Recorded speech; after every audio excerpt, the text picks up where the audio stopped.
தாலியை கட்டிக்க. உனக்கு எனக்கு பரவாயில்ல, நீ கட்டிக்க. நான் போய் கணக்கு கொண்டு வரேன்.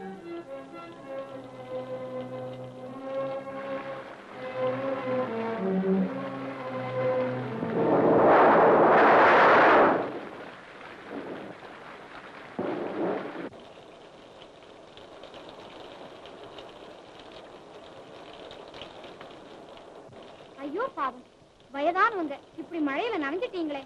உள்ள வாங்க ஆச்சி.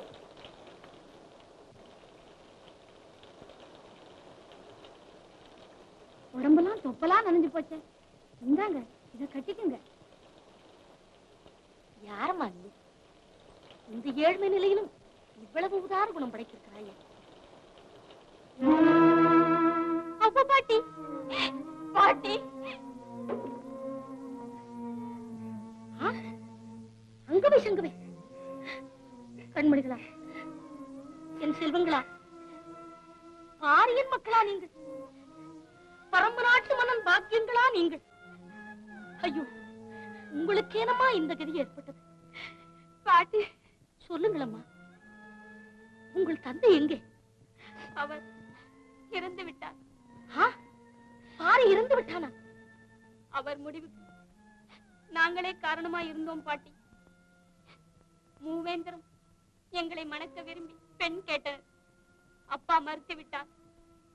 அதனால் அவர்கள் அதிகமான ஆத்திரம் கொண்டிருந்தார்கள்.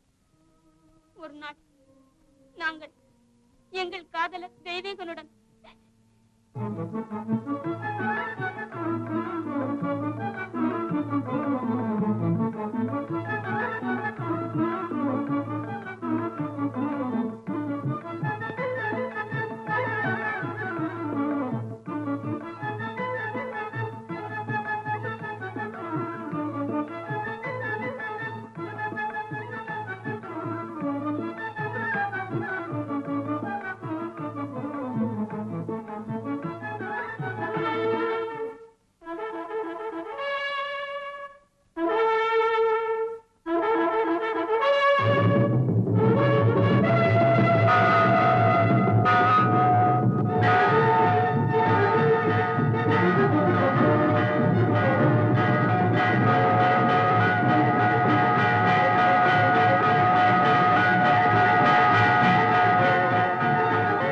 படையெடுத்து வந்து விட்டார்கள் போட்டிருக்கிறது.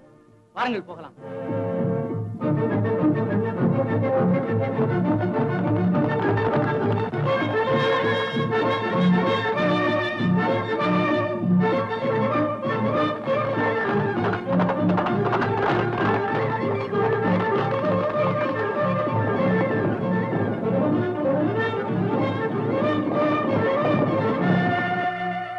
மூவேந்தரின் அழைப்பு, போர்க்களத்தில் சந்திக்கவும். பொறுங்கள், அவர்கள் தூதர்கள். அவர்களை ஒன்றும் செய்யாதீர்கள். தூதர்களா இவர்கள்? மதம் பிடித்த மூர்க்கர்கள். அந்த அயோக்கியர்களின் கால்களை துண்டித்திருக்க வேண்டும். அவர்கள் தலை தரையில் உருள வேண்டும். இல்லுங்கள். ஏன் இந்த பரபரப்பு? அரசே, தர்மம் பேச இது நேரமல்ல. எனக்கு உத்தரவு கொடுங்கள். அவர்களுக்கு சொல்ல வேண்டிய நீதியை போர்க்களத்தில் சொல்கிறேன். என் கையில் வாழ் உண்டு, நெஞ்சில் துணி உண்டு. பரம்பு நாட்டு எல்லையை விட்டு பகைவர்களை ஓட்டுவேன் அல்லது படுகளத்தில் விழுவேன். தெய்வீகா, ஒரு என் பெண்களுக்காக ஏற்பட்ட இந்த கலகத்தில் என் குடிமக்களை ஈடுபடுத்த நான் ஒப்பவே மாட்டேன். யாரோ இரண்டு மன்னர்களின் பகைக்காக பல்லாயிரக்கணக்கான குடிமக்கள் போர்க்களத்தில் அடிபட்டு மடிந்து விடுவதா? இந்த கொடுமைக்கு நான் இடம் கொடுக்கவே மாட்டேன்.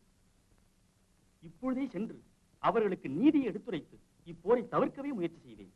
அரசே, நாங்கள் செல்வதா? மூவேந்தர்கள் வந்திருப்பதாக தெரியவில்லை. அவர்களுடைய சேனை தலைவர்கள் தான் வந்திருக்கிறார்களாம். அவர்களிடம் தாங்கள் தூது செல்வது அழகல்ல. தர்மத்தை எடுத்துச் சொல்ல யாரிடம் போனால் என்ன?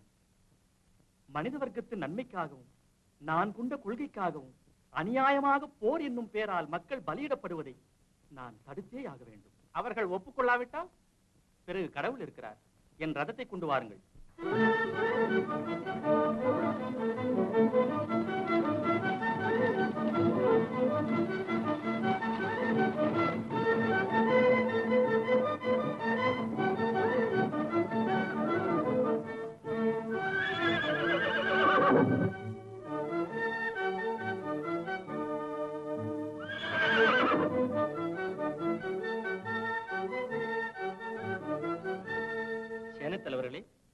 ஏன் இந்த போர்க்கோலம்? காரணம் தங்களுக்கே தெரியும். என் பெண்கள் மனைவினே, அவர்கள் இஷ்டத்தை பொறுத்தது. அவர்கள் நல்வாழ்வில் தலையிட எனக்கு உரிமை கிடையாது. அதை முன்னிட்டு ஏற்பட்ட பகையில் வீணாக நாட்டு மக்கள் வீழ்ந்து மடிவது நீதி அல்ல. இதை உங்கள் மூவேந்தர்களிடம் எடுத்துச் சொல்லுங்கள். உமது உபதேசத்தை கேட்க நாங்கள் வரவில்லை. பெண் அல்லது போர், ஏதோ உமக்கு சம்மதம். ஆத்திரம் வேண்டாம். நானே உங்கள் மன்னரிடம் போய் நியாயத்தை எடுத்துச் சொல்லுகிறேன். அதுவரை பொறுத்திருங்கள். பொறுத்திருப்பதற்கு நாங்கள் படை திரட்டி வரவில்லை. போருக்கு என்ன சொல்லுகிறேன்? அப்படியானால் போர் என்றுதான் முடிவு செய்கிறீர்களா? ஆம், அதில் என்ன சந்தேகம்? தர்மத்தின் குரல் உங்கள் காதில் விழவில்லை. பரம்பு நாட்டு மக்கள் மட்டமானவர்கள் அல்ல. இந்நாட்டு எல்லையில் அந்நியர்கள் அடியெடுத்து வைக்க விட மாட்டார்கள். எதிரிகளின் பாதம் பட்ட இடத்தை தங்கள் ரத்தத்தை கொண்டு துடைப்பார்கள். இந்நாட்டு குடிகளில் ஒருவன் உயிரோடு இருக்கும் மட்டும் நீங்கள் இந்நாட்டை பிடிப்பது என்பது ஆகாத காரியம்.